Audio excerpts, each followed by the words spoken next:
Assalamualaikum warahmatullahi wabarakatuh.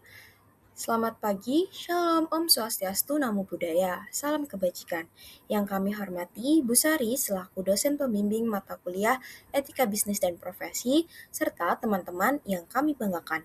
Pada kesempatan kali ini, kami dari kelompok 3 akan mempresentasikan hasil RMK kami terkait Global Business Ethic, di mana etika bisnis global itu bukan hanya tentang aturan moral, tapi juga tentang tanggung jawab dan keberlanjutan. Di sini kita akan melihat bagaimana keputusan bisnis itu dapat berdampak pada manusia, lingkungan, dan kesejahteraan ekonomi di berbagai belahan dunia. Nah, untuk memahami lebih dalam, mari kita mulai dengan melihat mengapa sih etika bisnis global itu menjadi hal yang penting dalam era globalisasi saat ini. Untuk slide berikutnya akan ditampilkan anggota kelompok terlebih dahulu, baru kita akan masuk ke pembahasan.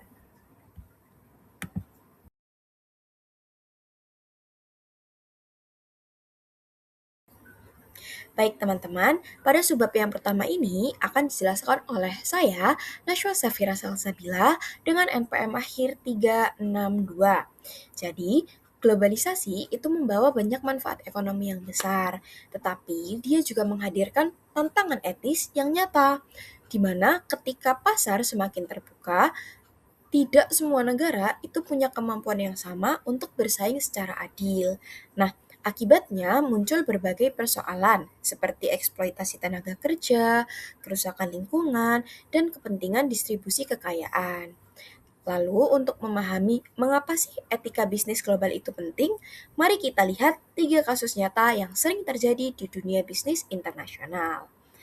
Di kasus yang pertama, yaitu terkait buruh anak dan perbudakan. Jadi teman-teman, di industri coklat global, khususnya di Ghana dan Pantai Gading, banyak anak-anak yang terlibat dalam proses produksi karena tekanan ekonomi dan lemahnya pengawasan etika. Lalu, kalau di kasus yang kedua, kita bisa lihat terkait outsourcing manufaktur, di mana perusahaan dari negara maju itu kerap kali memindahkan produksi ke negara berkembang demi menekan biaya, karena jadi lebih murah. Nah, tapi praktik ini itu sering mengabaikan standar kerja yang layak dan kesejahteraan pekerja lokalnya. Lalu kalau di kasus yang ketiga, yaitu terkait globalisasi e-waste, limbah elektronik dari negara maju itu dikirim ke negara miskin. Akibatnya, masyarakat di negara miskin itu tadi harus menanggung dampak lingkungan dan kesehatan yang serius. Nah, setelah melihat contoh-contoh kasus tadi, kita pastikan bertanya-tanya, kenapa sih masalah ini bisa terus terjadi? Nah, untuk jawabannya, yuk kita lihat dari akar penyebab serta solusi yang dapat kita lakukan. Slide berikutnya. Baik teman-teman, sekarang kita akan melanjutkan pembahasan kita terkait akar masalah dan solusi. Di mana sebenarnya masalah etika bisnis global itu nggak muncul begitu saja, melainkan ada penyebab utama yang saling berkaitan dan memperkuat satu sama lain. Yang pertama, ada asimetri kekayaan dan kekuasaan antar negara, di mana negara maju itu kerap kali memiliki kendali yang lebih besar atas pasar dan sumber daya. Yang kedua, ada regulasi global yang lemah dan tidak merata. Jadi aturan internasional itu kerap kali tidak cukup kuat untuk menegakkan keadilan. Yang ketiga, ada kompleksitas rantai pasok global, di mana semakin panjang rantai pasok, maka akan semakin sulit mengawasi praktik etis di setiap tahapnya. Yang keempat, ada minimnya transparansi dan akuntabilitas. Jadi banyak perusahaan itu nggak terbuka soal sumber bahan baku dan kondisi kerja mereka. Lalu yang kelima, ada tekanan profit jangka pendek. Jadi fokus pada keuntungan cepat yang sering mengorbankan nilai moral dan keberlanjutan. Nah, tapi tentunya kalau ada masalah itu pasti ada solusi yang bisa dilakukan atau diberikan. Adapun solusinya yaitu sebagai berikut. Yang pertama yaitu tanggung jawab bersama antara bisnis, pemerintah, dan konsumen. Jadi semua pihak itu harus bekerja sama dan berperan aktif agar penyebab-penyebab tadi itu bisa terputus dan bisa diatasi. Yang kedua, ada penerapan standar HAM dan lingkungan global seperti ILO, UN, dan Global Compact. Yang ketiga, ada sertifikasi dan audit rantai pasok. Tujuannya agar setiap tahap produksi itu harus memenuhi standar etika. Yang keempat, ada model bisnis fair trade dan social entrepreneurship, yaitu menyeimbangkan keuntungan dan kesejahteraan sosial. Dan yang terakhir, yang kelima, yaitu regulasi lebih ketat di negara pengimpor. Jadi harus memastikan produk yang masuk itu nggak berasal dari praktik yang tidak etis. Jadi dari dua slide ini kita bisa simpulkan bahwa etika bisnis global itu bukan hanya tanggung jawab perusahaan besar atau tanggung jawab salah satu pihak, tetapi kita sebagai konsumen dan warga dunia juga memiliki tanggung jawab atas hal tersebut. Dengan memahami akar masalah atau penyebab utama dan ikut mendorong solusi, itu berarti kita berkontribusi pada sistem ekonomi yang lebih adil dan berkelanjutan. Untuk sebab berikutnya, di slide berikutnya akan dijelaskan oleh teman saya. Selanjutnya, saya Maria Susanti dengan NPM 2501 3010 359. Di sini saya akan menjelaskan mengenai studi kasus ketiga, yaitu mengenai globalisasi limbah elektronik atau e-waste. Jadi pada kasus ketiga ini, kita akan membahas mengenai globalisasi e-waste atau limbah elektronik. Nah, e-waste sendiri merupakan limbah yang berasal dari perangkat elektronik yang sudah tidak digunakan lagi, seperti komputer, laptop, dan juga ponsel. Nah, masalahnya muncul karena limbah elektronik ini mengandung berbagai zat berbahaya seperti timbal, kadmium, dan merkuri yang dapat membahayakan kesehatan manusia serta lingkungan sekitar. Nah, di sisi lain, limbah elektronik ini juga mengandung material berharga seperti emas, perak, dan juga platinum. Oleh karena itu, banyak limbah elektronik dari negara maju yang dikirim secara ilegal ke negara-negara miskin untuk dibongkar dan diambil material berharganya. Nah, proses ini tuh sering dilakukan oleh pekerja dengan upah rendah, bahkan melibatkan pekerja anak, tanpa perlindungan yang memadai terhadap resiko kesehatannya. Akibatnya, masyarakat ini di daerah tersebut harus menanggung dampak pencemaran lingkungan dan juga gangguan kesehatan, sementara manfaat dari penggunaan teknologi tadi sebagian besar dinikmati oleh negara-negara yang lebih kaya. Selanjutnya, dari sudut pandang etika bisnis, terdapat 3 isu utama dalam kasus ini, yaitu yang pertama adalah eksploitasi pekerja. Banyak sekali pekerja yang bekerja dalam kondisi berbahaya dengan upah yang sangat rendah. Bahkan sebagian tidak memahami risiko kesehatan yang ditimbulkan oleh zat beracun dalam limbah elektronik tadi. Kemudian yang kedua adalah kerugian terhadap manusia dan lingkungan. Saat perangkat elektronik ini dibongkar secara tidak aman, zat beracun dapat mencemari udara, tanah, dan sumber air. Dampaknya tidak hanya dirasakan oleh pekerjanya saja, namun juga oleh masyarakat sekitar dalam jangka panjang. Nah, yang ketiga adalah ketidakadilan lingkungan atau environmental injustice.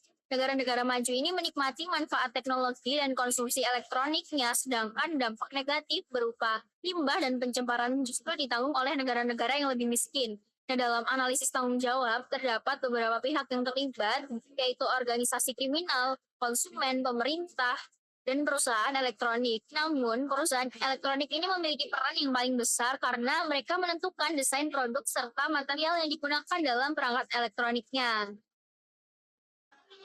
Selanjutnya, untuk mengatasi masalah e-waste sendiri diperlukan kerjasama dari berbagai pihak. Perusahaan elektronik dapat mengurangi penggunaan bahan beracun dalam produknya dan merancang perangkat yang lebih mudah didaur ulang. Selain itu, perusahaan juga dapat menjalankan program pengembalian perangkat lama agar proses daur ulang dapat dilakukan dengan lebih aman. Nah, pemerintah perlu memperkuat regulasi dan pengawasan terhadap perdagangan limbah elektronik, sedangkan konsumen dapat berperan dengan membuang perangkat elektronik melalui jalur daur ulang yang resmi.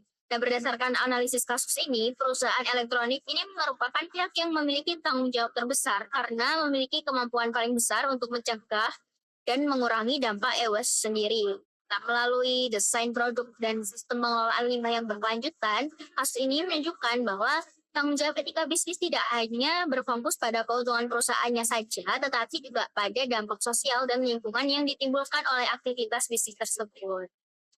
Untuk materi selanjutnya akan dijelaskan oleh saya. Sebelumnya perkenalkan, nama saya Alfian Mursalha dengan NPM 25013010364. Di sini kita akan membahas mengenai Tantangan etika dalam globalisasi dan bisnis global. Jadi globalisasi itu memang memberikan banyak manfaat seperti memperluas pasar dan meningkatkan pertumbuhan ekonomi. Namun di balik manfaat tersebut terdapat berbagai permasalahan etika yang perlu diperhatikan. Salah satu masalah yang sering terjadi adalah eksploitasi tenaga kerja seperti upah yang rendah, kondisi kerja yang tidak aman, kerja paksa, hingga pekerja anak. Nah, praktik-praktik ini itu melanggar hak asasi manusia dan menghambat kesejahteraan masyarakat. Nah, selain itu, aktivitas bisnis global yang dapat menyebabkan kerusakan lingkungan, contohnya adalah kegiatan pertambangan dan produksi bahan baku yang dilakukan secara tidak berkelanjutan, sehingga mengakibatkan pencemaran, kerusakan lahan, dan berkurangnya sumber daya alam.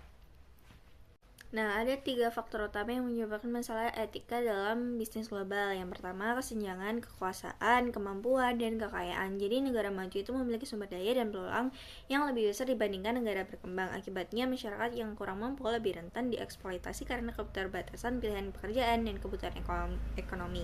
Nah, kedua, kurangnya regulasi dan pengawasan global. Setiap negara itu memiliki aturan yang berbeda-beda. Perbedaan ini itu sering dimanfaatkan oleh pihak tertentu untuk melakukan praktik bisnis yang tidak etis, terutama di negara yang pengawasannya masih lemah. Nah, ketiga, kompleksitas sistem ekonomi global. Jadi rantai pasok yang panjang membuat pelanggaran etika sulit diketahui. Misalnya konsumen mungkin tidak menyadari bahwa suatu produk itu dibuat menggunakan pekerjaan atau berasal dari proses produksi yang merusak lingkungan. Oleh karena itu, perusahaan itu perlu menerapkan praktik bisnis yang bertanggung jawab, meningkatkan transparansi rantai pasok, serta memperhatikan dampak sosial dan lingkungan dari setiap aktivitas bisnisnya. Dengan begitu, globalisasi dapat memberikan manfaat ekonomi tanpa mengabaikan nilai-nilai etika dan keberlanjutan. Jadi kesimpulannya, tantangan etika dalam bisnis global ini muncul karena kesenjangan antar negara, lemahnya pengawasan, dan kompleksitas rantai pasok global. Oleh karena itu, diperlukan komitmen dari perusahaan, pemerintah, dan masyarakat untuk menciptakan bisnis yang lebih etis, adil, dan berkelanjutan. Selanjutnya di sini saya akan membahas mengenai basic global business ethics. Sebelum itu, izinkan saya memperkenalkan diri terlebih dahulu. Perkenalkan, nama saya Cinta Triza Mediani dengan NPM 25013010372. Etika bisnis global dasar merupakan standar minimum yang harus diterapkan perusahaan dalam bisnis internasional. Di sini terdapat 3 prinsip utama, yaitu yang pertama menghormati hak asasi manusia dan norma global seperti standar hak asasi manusia, aturan lingkungan, dan regulasi internasional. Yang kedua, menghormati budaya dan nilai lokal dengan memahami serta menghargai perbedaan budaya di setiap negara. Dan yang ketiga, memegang teguh nilai dan prinsip etika perusahaan, termasuk budaya, organisasi, dan tanggung jawab sosial perusahaan. Ketiga prinsip tersebut harus dijalankan secara seimbang melalui ethical reflection, atau bisa disebut dengan refleksi etis, agar perusahaan dapat mengambil keputusan yang tepat dalam situasi yang kompleks. Yang selanjutnya yaitu di sini kita akan membahas mengenai Advanced Global Business Ethics, yaitu etika bisnis global tingkat lanjut, yang tidak hanya bertujuan menghindari kerugian, tetapi juga menciptakan dampak positif bagi masyarakat dan lingkungannya. Penerapannya ini meliputi memberdayakan pekerja dan mitra dalam rantai pasok, mendukung pembangunan ekonomi masyarakat lokal, mengembangkan produk yang sesuai dengan kebutuhan daerah berkembang, dan menerapkan model fair trade dan social entrepreneurship. Basic Global Business Ethics berfokus pada kepatuhan terhadap norma dan nilai etika, sedangkan Advanced Global Business Ethics menekankan peran aktif perusahaan dalam menciptakan manfaat sosial, ekonomi, dan lingkungan bagi seluruh pemangku kepentingan. Sekian dari saya, mohon maaf jika ada salah kata. Selanjutnya akan dijelaskan oleh teman saya. Terima kasih. Nah, pada slide ini akan dijelaskan mengenai etika bisnis global yang terdiri dari 2 pendekatan, yaitu Basic Global Business Ethics dan Advanced Global Business Ethics. Nah, Basic Global Business Ethics itu merupakan standar minimum yang harus dipatuhi oleh perusahaan. Nah, perusahaan harus menghormati hak asasi manusia, mengikuti norma global yang berlaku, menghargai perbedaan budaya, serta menghindari tindakan yang dapat merugikan manusia maupun lingkungan. Selanjutnya, Advanced Global Business Ethics ini memiliki cakupan yang luas. Perusahaan ini tidak hanya berfokus untuk menghindari dampak negatif, tetapi juga berusaha memberikan dampak positif bagi masyarakat. Contohnya ini dengan memberdayakan pekerja, mendukung perkembangan komunitas lokal, dan menciptakan hubungan bisnis yang saling menguntungkan bagi semua pihak.